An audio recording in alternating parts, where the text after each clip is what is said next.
Buenas noches, amigos. Soy Edgardo de Pomar. Iniciamos nuestro programa Entre Vecinos gracias a el programa Punto de Encuentro y a la plataforma virtual del Diario Expreso, a la Asociación Peruana de Derecho Municipal presidida por nuestro amigo Ángel Delgado Silva. Esta noche vamos a tocar otro punto tan importante como los anteriores, que está referido a las fuentes de financiamiento de los gobiernos locales, es decir, con qué recursos es que las municipalidades pueden prestar los servicios públicos y realizar las demás tareas y actividades que le encarga la Ley Orgánica de Municipalidades y los planes que se elaboran y se aprueban en los respectivos consejos. De manera que para tratar este importantísimo tema tenemos como invitado al doctor Luis Gálvez de la Puente. Es regidor metropolitano, abogado por la Universidad de Lima y conocedor de todos estos temas tan importantes para la ciudad y para cada uno de los gobiernos locales. El tema relacionado con las fuentes de financiamiento es de vital importancia porque en virtud de esos ingresos es que las municipalidades pueden prestar adecuadamente los servicios públicos con eficacia y eficiencia. Obviamente, dentro de esas fuentes de financiamiento tenemos a los ingresos tributarios, los ingresos no tributarios y las transferencias que le pueda realizar o efectuar el gobierno nacional a cada uno de los municipios. Dependerá de la capacidad de cobranza de los tributos el poder hacerse los recursos necesarios para pagar la prestación de los servicios. Si no hay una buena administración, una buena acción, una buena gestión de cobranza de esos recursos, probablemente no se cumpla a totalidad con prestar el servicio público o su calidad baje o no sea la que requieren los vecinos y merecen los vecinos. Lo mismo consideramos que hay varios de los servicios públicos en los que el gobierno nacional debe participar haciendo las transferencias correspondientes. Por un lado, el tema del ordenamiento territorial, de la planificación urbana, del buen uso del suelo. Por otro lado, para el caso tan elemental y fundamental para todos los ciudadanos del Perú, que es el referido a la seguridad ciudadana. Escasamente se recauda entre el 10 y el 15% de los montos que son consignados como tributos a pagar por los vecinos. Las recaudaciones son bajísimas, de manera que siendo este un gran problema que afecta a todas las ciudades y a toda la nación, estamos convencidos que el gobierno nacional tiene ahí que participar haciendo la transferencia correspondiente. De manera que este es un tema fundamental para todos los gobiernos locales y para que los vecinos puedan sentir que el gobierno local está realmente presente y cerca de ellos. Asimismo, quiero recordarles que este próximo 25 de octubre se va a llevar a cabo un conversatorio, que es el quinto conversatorio que organiza la Asociación Peruana de Derecho Municipal. Es un conversatorio al cual están invitados todos los ciudadanos, gratuito, la entrada es libre y habrán 12 expositores muy importantes y de gran conocimiento. Y nos referimos al general Marco Miyashiro, que es parlamentario, general en situación de retiro de la Policía Nacional y que lideró el GEIN y que, como todos ustedes saben, fue el grupo que logró la ubicación y captura del terrorista Abimael Guzmán Reynoso. Y asimismo estará con nosotros el especialista internacional en materia de seguridad ciudadana, don César Ortiz Anderson, quien nos acompañó la semana pasada. De manera que, amigos, que tenemos un importante... Esta presentación y evento va a estar presidido por don Ángel Delgado Silva, que es presidente de la Asociación Peruana de Derecho Municipal.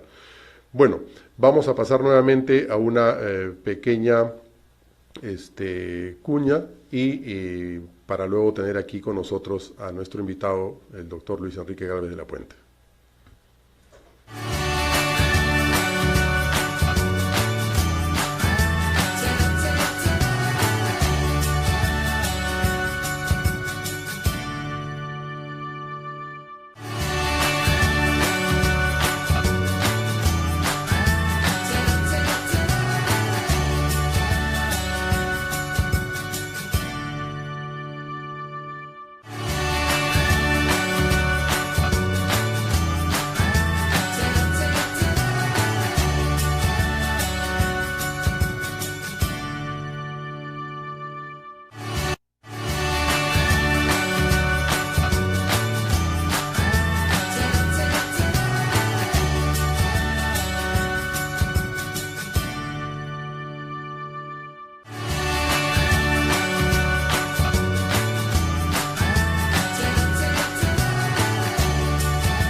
Doctor Luis Enrique Gálvez de la Puente, muy buenas noches y gracias por venir al programa Entre Vecinos.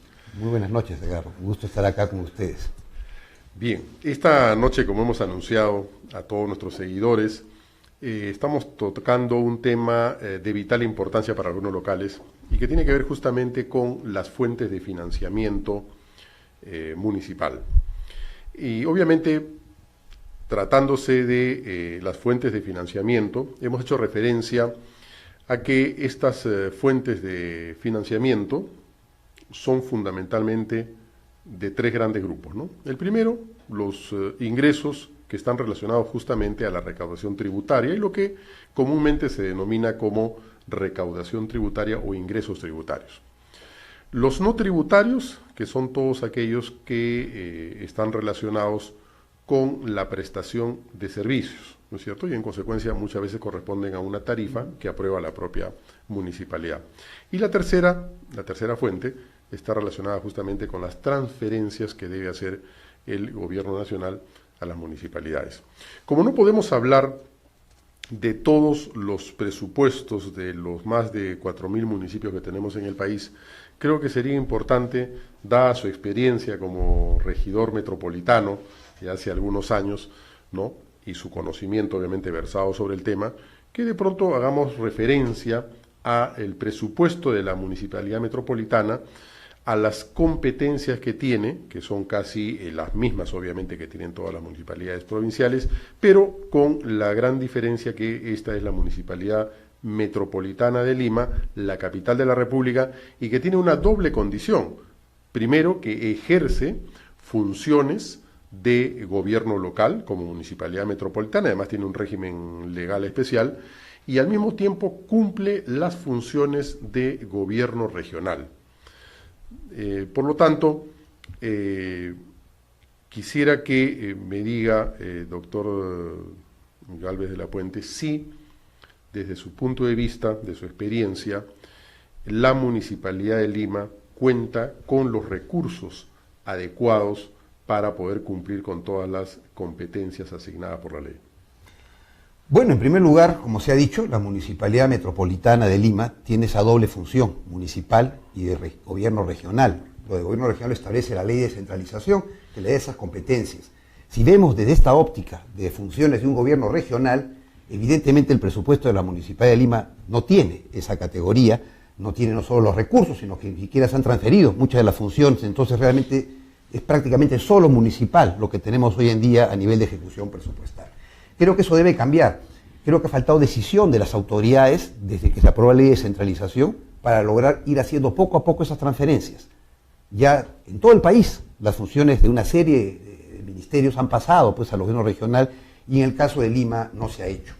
Ahora, dentro de lo que es el presupuesto municipal mismo hay una gran deficiencia, que es la recaudación de los tributos, ¿no es cierto?, y arbitrios que tiene que hacer directamente la municipalidad, porque está muy disminuida su capacidad de coacción desde que, por ejemplo, en el caso de los tributos no están vinculados, como estaba en alguna época, a lo que es el cobro de los recibos de luz, ¿no es cierto? Eléctrica, sí. Y en el caso del predial, los procedimientos para hacer efectiva también las deudas tributarias por ese concepto se hacen engorrosos y se hacen muy difíciles de concluir. Entonces, por eso es que se dice que es un porcentaje pobre el que se logra recaudar frente a lo que puede estar estimado. Hay mucha deficiencia en la recaudación.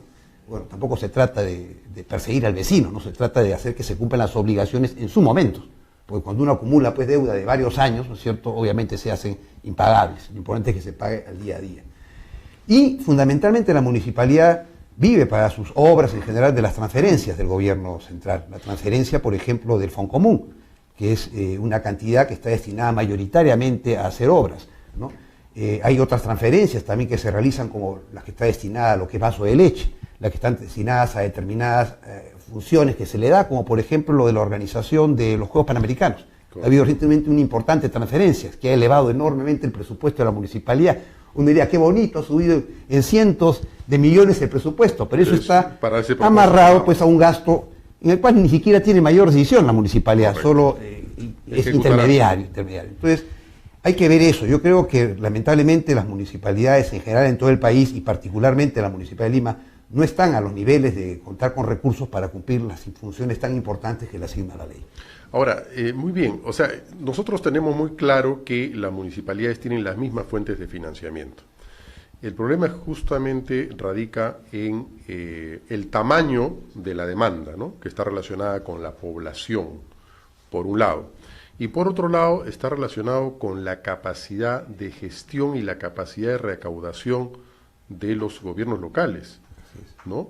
En consecuencia, en un medio en el que no hay una cultura de pago, en el que no hay una cultura tributaria, y por otro lado no hay equipos eficientes que realicen una adecuada recaudación de los tributos, vamos siempre a estar en rojo. Y solamente si le damos una mirada a los distritos de la ciudad de Lima, nos vamos a dar cuenta que más del 70% de los municipios distritales tienen bajos niveles de recaudación. Al revés, ¿no es cierto?, tienen en consecuencia una alta morosidad, ¿no?, que llega aproximadamente al 70%, de manera que si un servicio público, por ejemplo, el de recojo de residuos sólidos domiciliarios, cuyo costo es de 1 millón de soles, el municipio va a emitir recibos para recaudar tributos por 1 millón de soles, sin embargo, va a recaudar solo 300.000 soles. ¿De dónde salen los recursos para cubrir los 700.000 soles restantes? Va a tener que dedicarse o optar por un préstamo, por el endeudamiento, recursos del gobierno nacional, o va a tener que agarrar recursos de otra fuente de financiamiento que están destinados a otro propósito. Entonces creo que ahí tenemos una tarea pendiente, qué es lo que deberíamos hacer, y que no solamente esto tiene que ver con la municipalidad distrital, sino con las municipalidades provinciales en general. ¿Qué cree usted de que debería hacerse en ese aspecto? Bueno, en primer lugar, la factibilidad de coger fondos destinados a otros fines o de tomar o solicitar créditos está limitada por restricciones legales, ¿no? O sea, hay cuentas que no pueden ser habilitadoras y otras que no pueden ser habilitadas. Entonces, si está destinado ese recurso fijo a una determinada inversión, yo no puedo basarla a gasto corriente o al gasto de atención de servicios, ¿no? Es más, se procura de que, por ejemplo, en el caso de los arbitrios, lo recaudado sea lo que cubre el servicio. ¿Qué pasa si no cubre el servicio lo recaudado? Se ocurre al endeudamiento. Con el endeudamiento se empieza a pagar con futuras recaudaciones producto de la ejecución coactiva de las deudas que existen, pero hay que vincularlas. Normalmente esto no se da, y no se da también porque se presta a la corrupción. Es cierto que en muchos casos hay personas que no pagan sus arbitrios, no pagan sus prediales, y pasan años y no los cobran. Hay otros que sí se ven presionados y amenazados con embargos, si es que no pagan, pero muchos simplemente se les deja pasar. Entonces creo yo que hay que hacer una auténtica reforma en lo que es el concepto de la recaudación tributaria, y lo que se debe procurar es el pago inmediato por parte del vecino, no solo incentivando descuentos, como hacen muchos distritos. ¿Y vinculado al servicio, por ejemplo, de cobro de la energía eléctrica, como se hacía antes, por ejemplo? ¿Qué es lo que están persiguiendo? Es una cosa que habría que estudiarlo mucho, porque también hay que ver cómo vincular un servicio elemental, como es la luz, ¿no es cierto?, claro, con la otra municipalidad. Pero tal vez pueda ser como una etapa de educación, ¿no? Porque lo que hay que entender es que el vecino tienda a pagar inicialmente, como se hace con este fomento de un descuento, le digo, con hacer determinadas beneficios, y después dar al vecino la capacidad de hacer un seguimiento a dónde va su dinero. Porque el problema es cuando uno dice, ¿para qué pago yo si no hay nada? Si no hay nada. Me cobran por parques y jardines si no hay parques y jardines. Me cobran por el predial y esta urbanización está totalmente abandonada, veredas rotas, pistas deshechas, ¿no es cierto?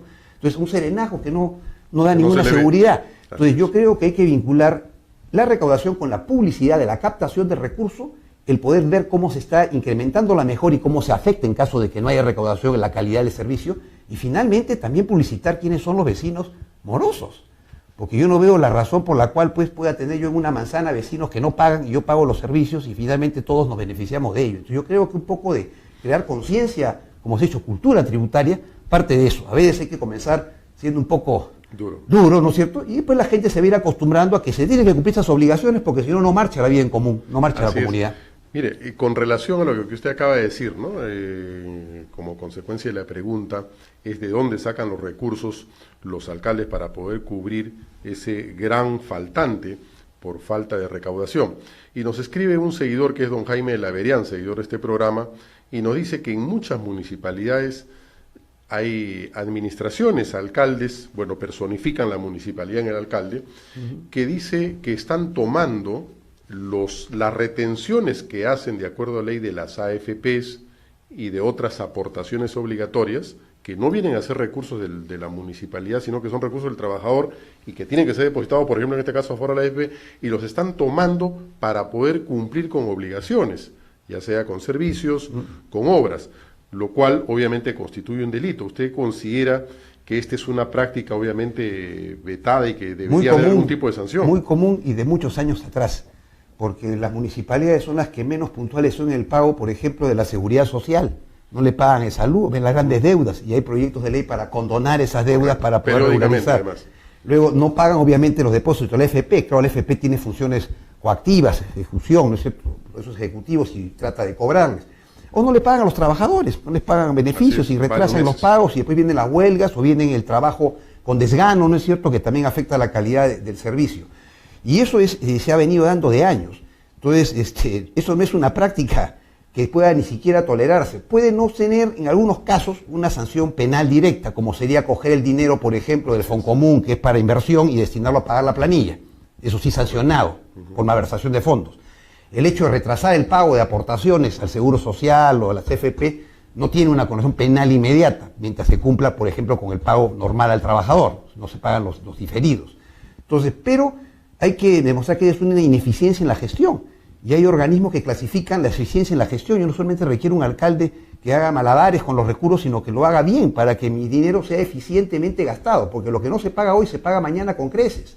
Lo que no se paga hoy genera un servicio ineficiente.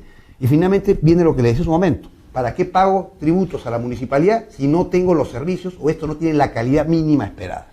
Correcto. Ese un círculo vicioso que se va a dar. Un viejo debate, además, ¿no es cierto? Porque muchas veces la comunidad espera que su municipio le preste el servicio y en consecuencia en tanto no ve, no paga, pero el municipio lo que espera es, claro, que le pague para prestar el servicio. Un círculo vicioso que hay que romper en un momento, si no esto no hay que romperlo definitivamente, y ahí tiene que entrar justamente a jugar la creatividad y la capacidad de los alcaldes y su equipo de gestión, ¿no?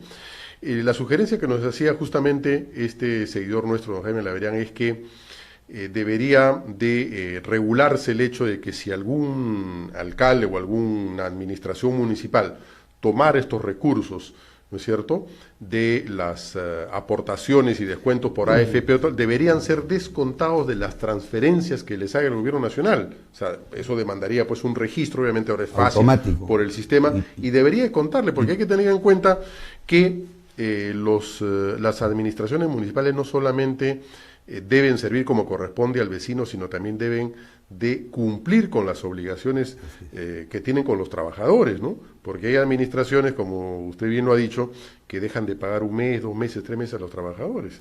Y creemos que esa es una insana también forma de hacer gestión, ¿no? Hay alguna norma referida, creo yo, más bien a las transferencias por canon, aquellas municipalidades que tienen canon, o sobre canon, que se obliga que si no se invierte adecuadamente o si se hace una malversación de esos fondos, se les va a retener y no se les va a seguir transfiriendo. En este caso podría ser una forma, por ejemplo, lo que hice, ¿no? Si yo sé y llega la evidencia judicial, porque hay una demanda de los trabajadores de que no tienen estos pagos o el seguro social, todo, yo podría hacer retenciones respecto de los fondos que transfiero, del Foncomún, por ejemplo, para cubrir eso, porque es injusto pues que el trabajador se vea perjudicado sin una pensión o sin una atención de salud por culpa de una ineficiente gestión del empleador. Y hay otro tema fundamental, estuvimos hablando acerca del presupuesto de Lima, ¿no? El presupuesto de Lima aproximadamente, según presupuesto modificado, llega casi a 3.000 millones de soles. Parece mucho dinero, pero no lo es, y no lo es porque estamos hablando de la capital de la República. La capital de la República tiene, y seguramente producto de este censo del día 22 de este mes de octubre, vamos a ver cuántos somos en Lima, ¿no? Y definitivamente más de 10 millones de habitantes, de manera que está concentrado aquí casi 1/3 o más de la población del país, por un lado. Por otro lado, se genera más del 33% del Producto Bruto Interno aquí, y en consecuencia, ¿cómo es posible que Lima, en su doble condición, ¿no es cierto?, de gobierno local y gobierno regional, tenga pues un presupuesto de 3.000, 3.500 millones de soles? O sea, no hay definitivamente un equilibrio entre regiones más pequeñas y Lima, que tiene la condición regional. ¿Usted cree que hay que hacer algo con el gobierno nacional para poder procurarle a la Municipalidad de Lima unos recursos de acuerdo con la demanda y el estatus que tiene la capital de la República? Bueno, es algo que no va a causar obviamente ninguna simpatía en el interior del país, porque siempre se ha querido castigar a Lima, ¿no? Se dice Lima concentra todos los recursos del país, todos los servicios aquí, entonces hay ese espíritu de que los recursos se distribuyen hacia el interior, hacia los municipios más alejados y a los que tienen menor nivel adquisitivo. Entonces, esa forma de buscar una justicia distributiva, ¿no? En el sentido de que todo lo recaudado se distribuye, ha ido afectando, porque ha ido aumentando cada vez año tras año y cada vez se ha ido reduciendo los recursos de Lima, no dándose cuenta de que acá en Lima también hay sectores de extrema necesidad y hay infraestructura que no existe, que genera altas contaminaciones, que producen realmente daños que van a ser irreparables a generaciones futuras, niños que no van a tener atenciones básicas y que van a vivir en un ambiente hostil. Entonces creo que hay que ir buscando un punto de equilibrio. Y tal vez eso se vaya logrando cuando la municipalidad comience a asumir las funciones regionales, porque entonces se van a transferir, obviamente recursos, pues se van a transferir también funciones. Y problemas. Y esa necesidad de solucionar esos problemas va a implicar el utilizar recursos en un mayor volumen, pero también demostrando una mayor necesidad de gestión. Hoy en día prácticamente se le quitan funciones. Tenemos el caso reciente. Se quiere crear esta autoridad autónoma de transporte. Eso implica crearle funciones a la municipalidad y van a decir, ¿para qué más recursos? Habilidades, ¿no? Y esa es una forma de ir quitándole la jerarquía que debe tener un gobierno de la capital de la República. Así es. Y yo creo que también, si nos atenemos a que la descentralización es una política permanente del Estado, tenemos que acentuarla, ir desarrollándola con mayor énfasis y energía, y por tanto, yo creo que la Autoridad Autónoma del Transporte tiene que estar al mando de la Municipalidad de Lima. Tiene que tenerlo. Y segundo, una forma de afirmación justamente de la descentralización es dotar de los recursos necesarios a cada una de las regiones y de los gobiernos, en este caso el gobierno de Lima, ¿no? De lo contrario, creo que estaríamos, pues, como hemos dicho ya varias veces aquí en el programa, solamente frente a una descentralización que está teñida en los papeles, en la Constitución y en la Ley de Base de la Descentralización, pero que en la práctica seguimos siendo absolutamente centralistas. Y yo creo que tenemos que hacer de alguna manera también justicia a cada una de las regiones, de las municipalidades, pero solamente en el caso de Lima tenemos un déficit en infraestructura del orden de los 10.000 millones de dólares, o sea, no es poca cosa. Entonces, si no hay una intervención de la municipalidad, del gobierno nacional, no creo que sea posible ocuparnos de estos déficits. Así es indispensable tener eso. A cualquiera le gustaría ver mañana en la puerta de la municipalidad que diga gobierno metropolitano, gobierno regional metropolitano, ¿no es cierto? Y bueno, bonito, ¿no? Pero todo sigue igual, y esta no es la idea. Yo creo que lo que hay que procurar es las transferencias y las funciones. Y obviamente transferir deficitariamente algunas funciones es generar un nuevo problema, porque ahora ya no van a protestar al Ministerio de Transporte, no le van a protestar al Ministerio de Vivienda, no van a protestar al Ministerio de Salud, van a protestar al alcalde. Entonces, esa no es la idea. La idea es que se vaya solucionando las transferencias con la asignación correcta de recursos y con una mayor eficiencia, porque el problema del Estado muchas veces no solo es la falta de recursos, sino la ineficiente forma en que se usan los escasos recursos que se tienen. Muchas gracias, doctor Galvez de la Puente, muchas gracias por estar aquí Entre Vecinos. Gracias a usted. Hasta una próxima oportunidad. Muchas gracias a todos, amigos, por seguirnos.